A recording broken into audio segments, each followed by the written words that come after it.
Hi guys, welcome to this Ryan golf video. I'm going to do a video on chipping here and a little bit more specifically how to practice during the winter.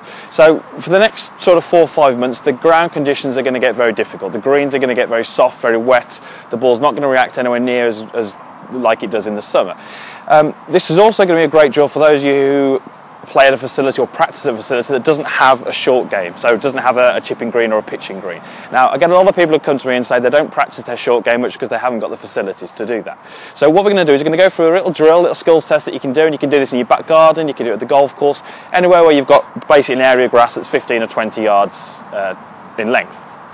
So just behind me here I've got 2 canes and they're 5 paces away from me, and they're 2 feet in width. Okay, so the first cane is 5 paces away, 2 feet, and then there's another cane there. So what I'm going to do is very, very simply, I'm going to play a number of chip shots from here and try to land the ball between the 2 sticks. So I'm very much looking at, can I control the distance that the ball goes? During this drill, I'm not too concerned with whether the ball is going in a straight line. I'm just concerned with whether I can land the ball the right distance. Now, I've got those 2 canes set out on the green, but they don't have to be set on the green. They could just be lay on the ground. As long as they're somewhere in front of me, about 5 paces, that gives me the goal or the idea of where that ball's landing.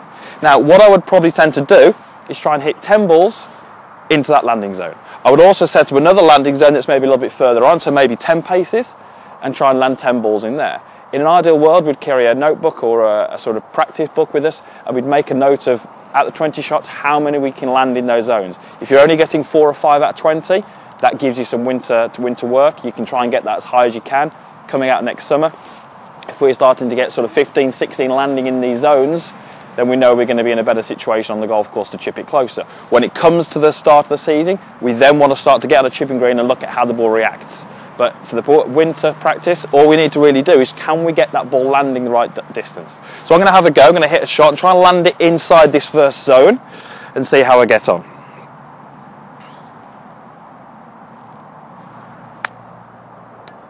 Okay, so that actually landed on the second stick, so it's, well, might give myself that one, I might be a bit harsher and say it was outside of that.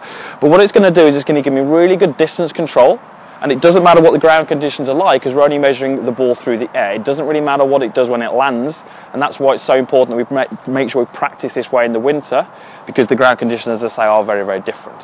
So in your back garden, on your driving range, practice area, it doesn't really matter. Set something like this out, make sure it's always the same distance away from you, make sure you're tracking your results, and make sure you improve, ready for next season.